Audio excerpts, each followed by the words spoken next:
What is up, everybody? Welcome to episode number 30 of 4Life Trading Cards podcast and video series. Welcome.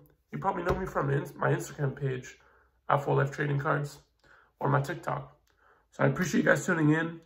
First thing I want to go over today, if you haven't joined our Discord server, guys, you're missing out. So far, I think we launched it about a month ago.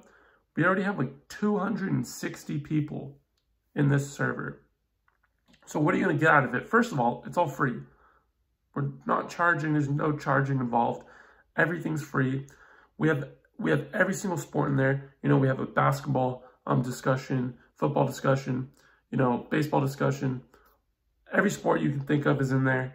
It's all related about sports card talk, getting information on, different cards, different listings on eBay, what cards are good to grade.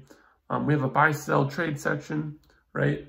We have a recent pickup section. Just overall, if you're want to be in the sports card community and you want to learn, you need to join the server. That's all I got to say. It's basically a full communication network for everything sports card related. And then we also just have a good time in there, talk sports. So if you're into that stuff, if you want to get into sports cards more and learn more, just being in that Discord is going to help you out a ton. I can't tell you how many people have DM'd me and just said, hey, after joining your Discord, I've learned so much, which is amazing because, a lot of the times, maybe you're trying to gain information by talking one-on-one, either to me or somebody else, and it's tough because, it takes time to respond back, reply. But if you're in the Discord, there's like 260 people in there, and you're getting information that way, I think it's going to help you guys out a ton. Again, absolutely free. We're not charging anything. So I hope you join the Discord. If you want to join, I'll put the link in the bio or a link below. As well, it's on my Instagram page. If you go to my bio, my link tree, you can join that way. Again, absolutely free.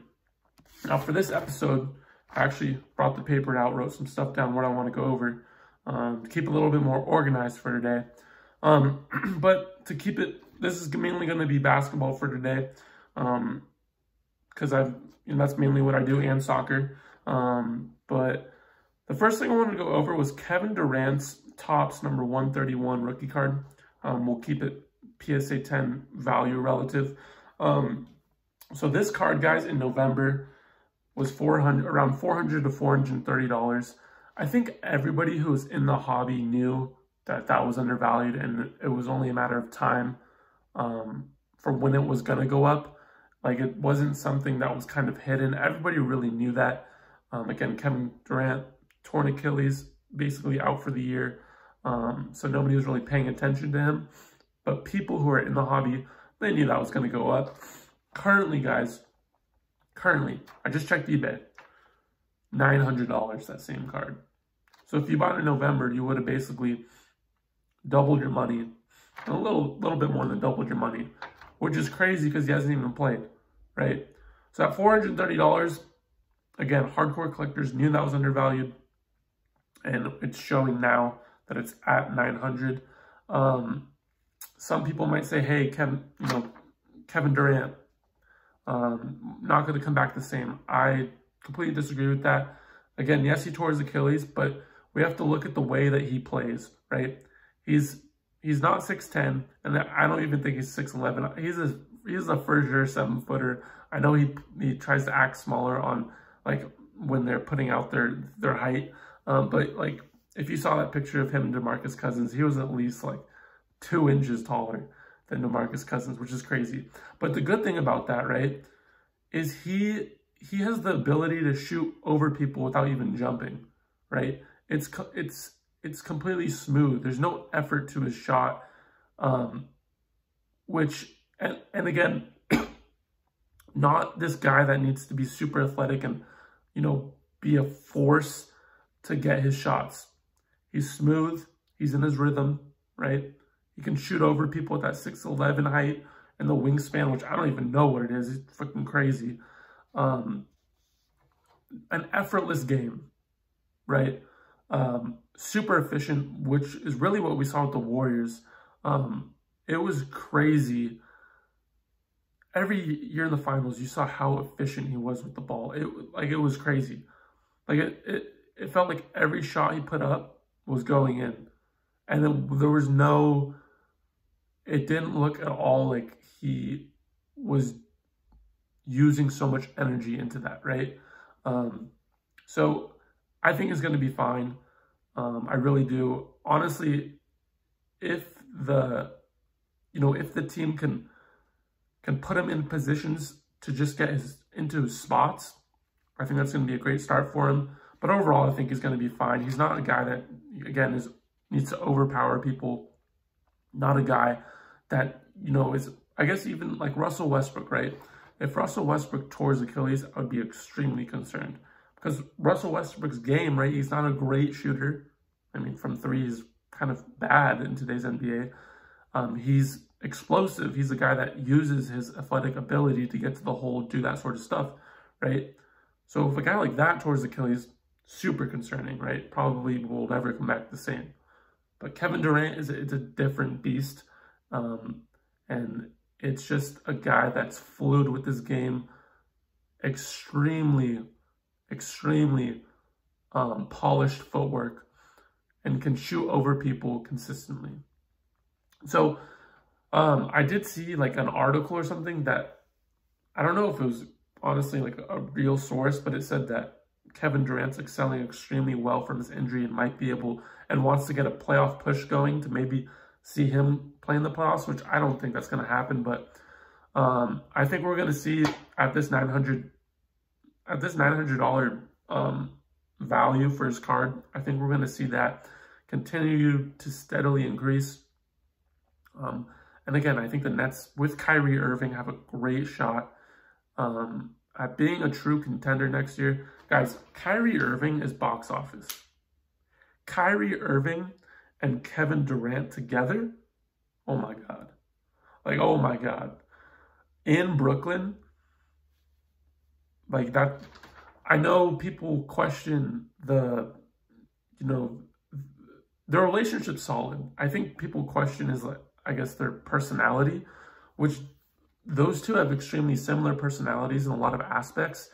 And I think it's actually going to work really, really well. I think Kyrie in the beginning of next year will be the main ball handler, and kind of they're going to let Kevin Durant progress along.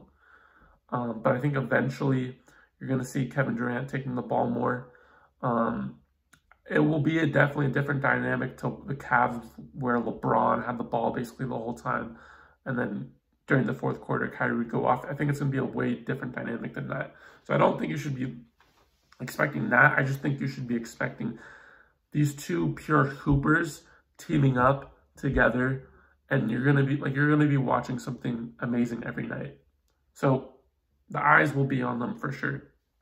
And then, so yeah, Kevin Durant, basically $430 card in November, $900 card now. I think we're going to expect that to continue to steadily increase. Now, I know I talk a lot about, and what I do a lot is I'll go and buy young guys, right? Young guys that I think have a ton of potential. But I don't want to give off the notion that's the only way, that's the only thing that I do, and that's the only way if you're coming in as somebody looking to have these cool cards, but also, eventually sell them off for some sort of a profit. I don't want you to think that's the only way to do it, because in reality, buying up young guys is a risk, right? It's a little bit of a gamble, especially if you don't know the sport, real well. So I want to give you guys these options, right, of what you can do that are safer bets, right? So let me go, like, what I'm basically trying to say here is there's tons of value in Hall of Fame guys that are already inducted in the Hall of Fame that are basically legends, like top 50 players in the NBA, in NBA history. And I've done it. I've invested in certain guys, over the summer, and I want to kind of give you the numbers for that so you can kind of get your perspective. The first card I want to go over is Shaquille O'Neal's Topps rookie number 362 and the PSA 10. Guys, most of my talk here is always going to be in PSA 10 terms and value. Just kind of be aware of that. So in December, this card was $25, right? Currently, they're going for $100 on eBay. So that's basically a 4x profit, right off the bat there. 4x. Now, what's the reason? You know, Shaquille's not playing, right? I mean, there's nothing really going on with him. I think what we're seeing here is there's so many people, as collectors know, or maybe you're trying to get into it, that are coming back into the hobby. And what do they want to buy? You know, a lot of them are in between that, you know, I don't know, 40-ish range. They want to buy their legends, you know, their guys that they looked up to. So I think that's what we're really seeing, and seeing that jump in price. The next card, Kevin Garnett, Topps rookie number 237, PSA 10. In August, this was a $25 card, right? It's currently going for $130. Now, this is also due to the fact that Kevin Garnett is going to be inducted to the Hall of Fame this summer. So, if you've watched my previous videos before, you know that there's the Hall of Fame effect, where you can buy up players, you know, a year, 6 months before they're inducted in the Hall of Fame. And as the attention more and more pours into the player getting inducted, prices tend to decline. And that's what we're seeing here. But again, you know, you're not gambling on if this player is going to play good, if this player is going to get in the playoffs, if this player, you know, that sort of stuff. You're basically kind of riding the market, if you will, and the attention that's going to be on these guys. So again, these are way safer bets, if you will. And this is an option, right? You don't have to you don't have to bet on certain guys, even though that, like, for me, that's really, really fun. And I guess it's almost a gamble, if you will. But there's also for sure bets in up and coming players, I believe. But I mean, again, if you're like buying, I don't know, like Chris Dunn, or I don't know, just like random players that maybe didn't play good, and you think you're going to have big years, that's a pretty big gamble. So this is another option for you guys to think about in the back of your head. You know, hey, like, let me look at Dr. J rookies, which I think are very good buys right now. Let me look at Kareem rookies, which I think is, of course, he didn't go by Kareem, but I think those are very good buys right now as well. Wink, wink. MJ rookie cards, which I think are great buys right now, especially because that documentary that's coming out over the summer. So keep your eye on MJ rookie cards. PSA 7s around $2 grand. I've been doing a lot of research on the vintage market. Again, I'm 21, so I don't really know too much about that era, but I think the one thing that I've learned in this hobby and in life in general, and what I like to do, I like just asking people and talking to people. That's how I gain my information. So a lot of, you know, well-known guys in the hobby have helped me out a ton about that market, especially with the MJ market. I mean, I'm not knowledgeable at all about inserts. I know that for a fact, so I'm not even going to try to buy inserts, but I think if you're like me in general, just go for that Fleer rookie.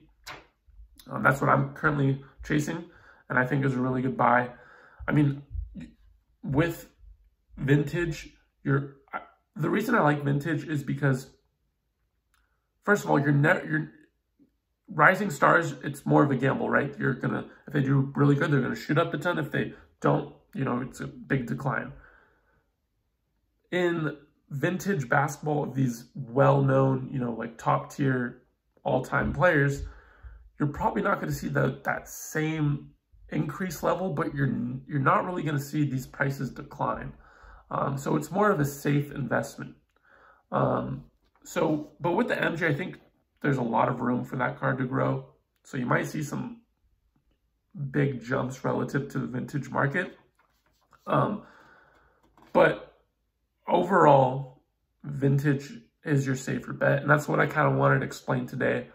You know, vintage of these top tier, you know, players that are well known, you know, that are Hall of Famers. They're safer options, right? But they still, at the end of the day, will make you a bit of money, right? We went over the Shaq was $25 card, now it's $100. Kevin Garnett, $25 card, now $130. So definitely take a look at vintage. I'm still learning a lot about it. I'm no expert, I can tell you that right now. But from what I'm seeing from it, I think there's a ton of value in it. So I appreciate you guys listening. First off, if you're watching on YouTube, please like and subscribe. It means a ton. If you're listening on Spotify, please follow me. You appreciate it a ton. Guys, 4Life Trading Cards, we got a bunch of stuff coming. We ain't joking. There's a bunch of stuff coming in the next couple of weeks. Tons of value coming. Join the Discord, please. Like, just for your sake. It's not even for me. It's for you guys. But I'm in there too. I'm answering questions as much as I can. So it's your boy Sash. I appreciate you guys. I'll see you next time.